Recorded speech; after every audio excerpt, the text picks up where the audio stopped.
Mario Dumont. Mario Dumont.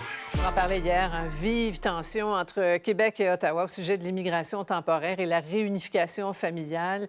Échange de courriels vitrioliques entre les deux ministres, Fréchette et Miller, hier. Des développements aujourd'hui dont on parle avec nos analystes, Emmanuel, Paul et Mario. Bonsoir à vous trois. Bonsoir, Sophie. Bonsoir. Alors, l'immigration, c'est une compétence partagée, mais plusieurs pensent que le fédéral nous pile de plus en plus sur les pieds. Là, on apprend ce matin qu'une rencontre au sommet va avoir lieu dans 10 jours entre messieurs Trudeau et Legault.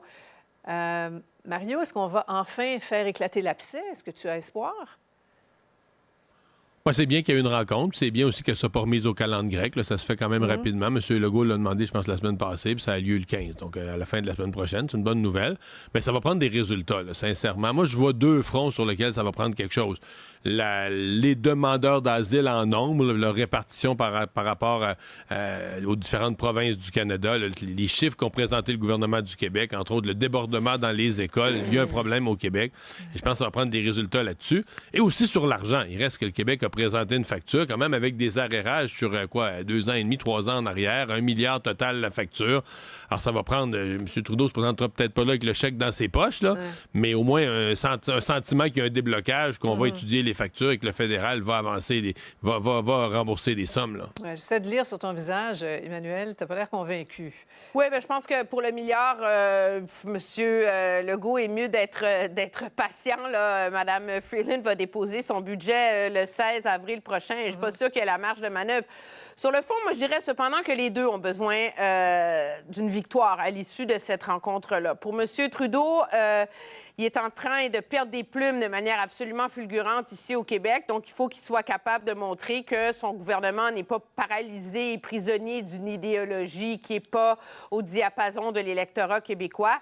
Par ailleurs, M. Legault aussi, ça lui prend un résultat. C'est une chose de casser du sucre sur le dos d'Ottawa, les méchants fédéralistes, centralisateurs, halte là. Quand le Parti québécois est à 12 dans les sondages puis qu'il est sous respirateur artificiel. À partir du moment où le Parti québécois s'impose comme l'alternative au gouvernement, qu'il profite de chacun des échecs du nationalisme de M. Legault pour justifier et alimenter la pertinence de la souveraineté au Québec, bien, à un moment donné, M. Legault, soit il y a des victoires ou il a l'air impuissant. Donc, lui aussi a besoin de s'entendre avec M. Trudeau. On va y revenir d'ailleurs sur cette proposition de référendum de M. Saint-Pierre Plamondon. Mais Paul, on regarde les chiffres, là, les délais de traitement là, pour le parrainage d'un conjoint à l'étranger. 34 mois au Québec, 12 mois ailleurs au Canada. C'est pire encore pour un parent, un grand-parent, je pense que c'est 50 mois. Est-ce que le Québec, sa lenteur, sont à blâmer dans tout ça?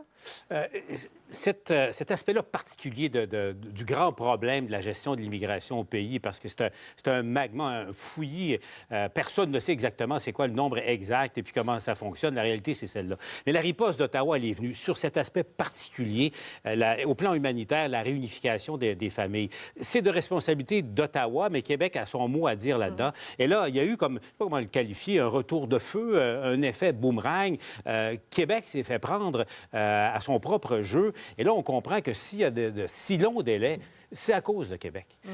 Et Ottawa a parfaitement mesuré sa riposte. C'est intéressant de voir aujourd'hui, parce que la lettre d'hier du ministre Miller était pleine de reproches et assez condescendante aux yeux de Québec. Aujourd'hui, vous avez remarqué le ton de la ministre Fréchette, très calme, a surtout évité de jeter de l'huile sur le feu, parce que je pense que sur le fond, c'est clair que Québec, on ne peut pas lui donner le bon Dieu sans confession dans ce dossier-là. Alors, peut-être que ça va amener, c'est une des conditions pour peut-être permettre un rapprochement vendredi de la semaine prochaine entre les deux premiers ministres. Et là, Mario Pécu saute dans l'arène. Son chef estime que Ottawa bafoue le Québec, met en tutelle le ministère québécois de l'immigration. Il rappelle à M. Legault ses promesses électorales de référendum sectoriel sur la question. Propose même le libellé de la question. L'écoute. En posant tout simplement la question québécoise aux Québécois, croyez-vous qu'on devrait décider nous-mêmes sur l'immigration? Ça peut avoir un impact parce qu'un référendum sur cette question-là va déclencher une obligation de négocier de bonne foi. Bon, c'est habile, Mario? Ben, c'est habile de Paul Saint-Pierre Plamondon, mais si François Legault est habile, il va utiliser... Lui, on lui met de la pression, M. Legault. Tu n'arrives pas à des résultats, tu devrais faire un référendum pour arriver à débloquer le système.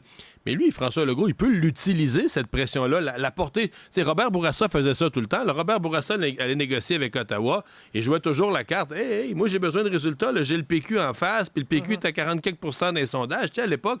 Donc, M. Legault peut très bien dire, comme le disait Emmanuel tout à l'heure, là, moi, j'ai le PQ en face, c'est devenu l'alternative. Eux poussent sur la souveraineté. Là, ils me poussent sur un référendum sur la question de l'immigration. Donc, François Legault peut utiliser cette pression pour dire ça me prend des résultats. Il faut, Justin, que tu me mettes des résultats dans les mains pour que je montre que ton Canada, il fonctionne. Là. Oui, en tout cas, à suivre. 15 mars, on sera là. Restez avec nous après la pause. On va revenir sur ces négociations entre Québec et la FIC qui n'ont toujours pas abouti sur une entente.